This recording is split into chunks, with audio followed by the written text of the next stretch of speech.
Welcome back to the Deep Dive. Today, we're setting out to explore, I think, one of the most unexpected connections you could imagine. Right. We're talking high-performance sports, stage magic, and, well, successful human relationships. It sounds like a stretch, I know. Yeah. But the through line is actually surprisingly clear.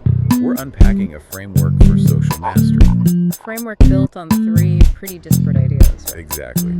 We're looking at Kobe Bryant's Mamba mentality, Bruce Lee's idea of non-telegraphic movement, and a psychological concept we're calling the proxemic fadeaway. And these aren't just, athletic tactics. The idea is that they're tools for building genuine connection.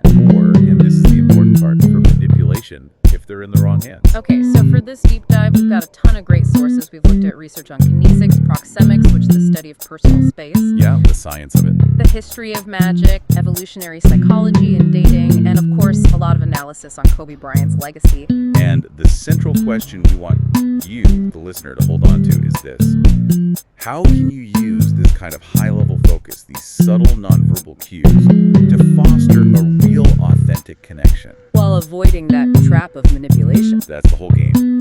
So, let's dive in. All right, let's start with the mindset, the engine behind all of this. What exactly is the Mamba mentality in its original context? Well, most people know it as this, fierce slogan for athletes. Yeah. But it was much deeper for Kobe. It was personal. It was deeply personal. It's a fully constructed psychological identity, an alter ego he actually created during a really difficult time for him, back in 2003, 2004. So he needed something to separate the man from the chaos. Precisely. He needed something external, something relentless that could just focus on the task at hand. At its core, it's a mindset of just relentless drive and resilience. It's so interesting that he manufactured a persona to solve a human problem. It wasn't just, I'm going to train harder. No, it was about changing his self-talk. And that intensity is built on 5 key pillars. The first one is obsession. And that's not just a vague desire to win. Not at all. It's a ruthless attention to detail. It's breaking a huge goal down into the smallest possible micro steps. So for a writer, it's obsessing over one word. Or for an analyst, it's digging into that one data point no one else sees. The next pillar is relentlessness. Just never settling. Always pushing. Always. Then resiliency, which is critical. Failure is not a setback. It's data. Every missed shot was just information to calibrate the next one. I love that. Data collection. And fourth, fearlessness. The courage to try new things, to fail in public, and not care what people think. And all of this, he said, was fueled by passion. Okay, so let's make the link. We're not talking about being obsessed with a person. No, absolutely not. That's stalking. Right. We're talking about applying that same relentless, granular focus to the craft of connection itself. That is the perfect way to put it. Think about Kobe after basketball. He won an Oscar for a short film. That wasn't luck. It was the same process. It was the Mamba process applied to storytelling.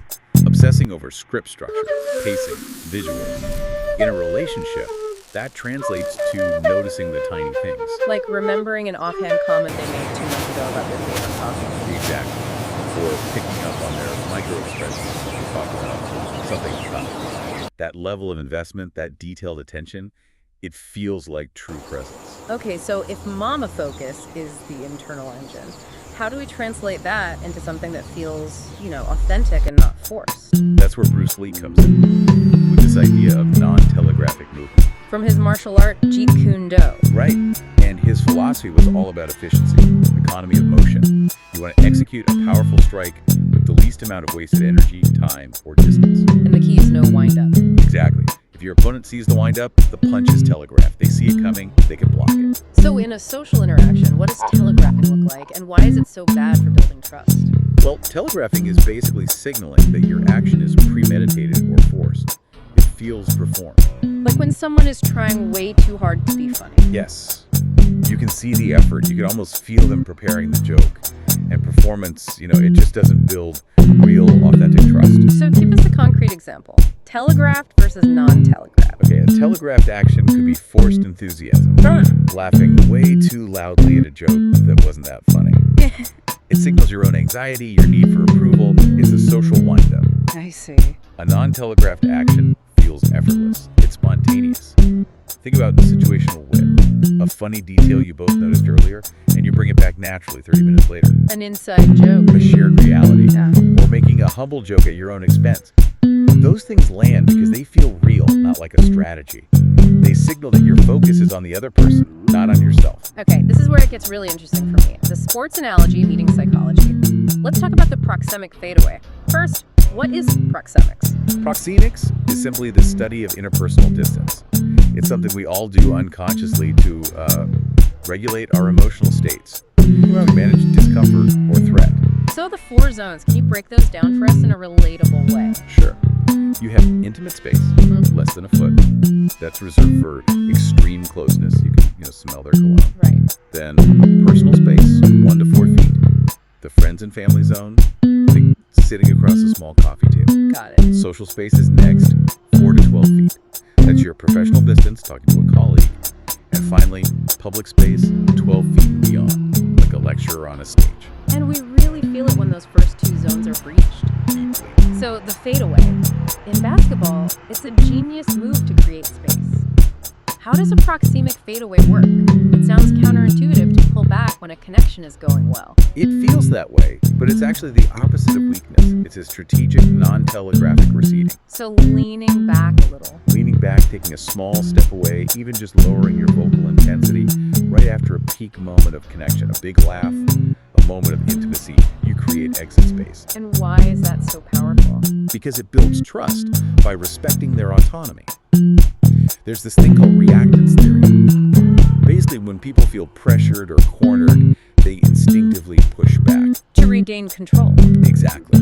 By stepping back, by creating a little scarcity, you eliminate that pressure. You're non-verbally saying, your comfort is more important than my need for closeness right now. Wow. It actually accelerates the bond because you are proving you are safe. The connection feels valuable because it's not being demanded.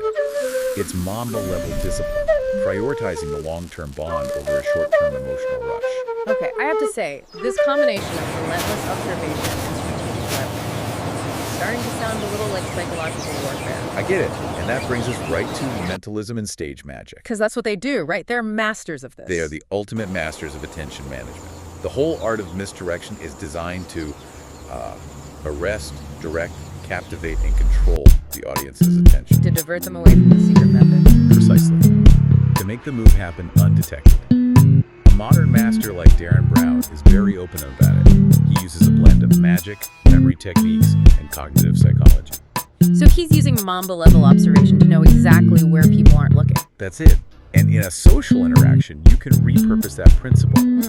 Techniques like a subtle proxemic fadeaway work below conscious awareness to build rapport. You're making the other person feel seen, but not studied. Okay, so what does that observation look like when we're trying to build affinity, that sense of flow? This is where kinesic attunement, or mirroring, comes in. It's a core technique. Mirroring their posture. Subtly, yes. Mirroring their posture, the pace of their breathing, their vocal cadence. It's an invisible bridge that signals you're on the same wavelength. If they lean in a few seconds later, you lean in a little. But it has to be non-telegraphic, not like you're a robot mimicking them. Oh, absolutely not. That would be completely telegraphed and creepy. It has to feel natural. Another thing is the belly button rule, orienting your torso and feet towards them. It signals full, undivided attention. And verbally. Verbally, it's active listening. This is the verbal Mamba application. You are fully present. You're not waiting for your turn to talk. You're responding thoughtfully, asking clarifying questions, and remembering those tiny granular details. It's the ultimate proof of investment. So we've laid out the power of this framework, the focus, the leverage. We have to draw a really clear ethical line here. When does this skillful connection cross over into manipulation or love bombing? This is the most important part of the conversation, and it all comes down to intent and transparency. Okay. Influence is ethical when it supports the other person's sense of freedom and competence. We call that autonomy supportive. It becomes manipulation when your intent is to leverage their vulnerabilities for your own selfish goals. That's autonomy undermining. Love bombing feels like a twisted version of Mamba mentality. It is. It's the grooming variant. It uses that same obsession for detail gathering, but it weaponizes it. It's way too intense, way too soon. It's used to find insecurities and create dependency, to make the target feel like only the manipulator truly gets them. The goal is possession, not partnership. Exactly. Genuine investment is consistent and proportional. It nurtures the relationship at a pace that feels safe for the other person. The commitment is to the health of the relationship, not the dependence of the partner. So is there a simple way, a test for the listener to tell the difference? We call it the no test. It's simple. When you politely say no to a request or you assert a boundary, just watch their reaction. What are we looking for? A genuinely invested person accepts your no without a change in their demeanor.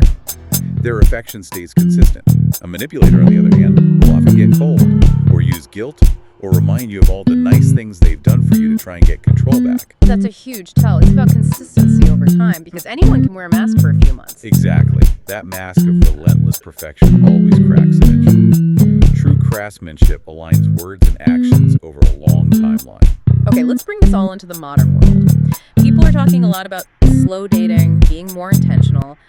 What kind of archetypes actually succeed long-term using these authentic skills?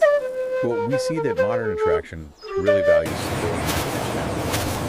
For long-term satisfaction, it's all about culture and safety. Certain profiles consistently rank as top pleasers. What do you mean by that? These are people, men and women, who demonstrate a kind of Mamba focus on competence and presence, combined with a high level of attunement. So what professions show up? You see fields that require calm authority and the ability to regulate nervous systems. So doctors, nurses, physical therapists, they signal care and competence in a crisis.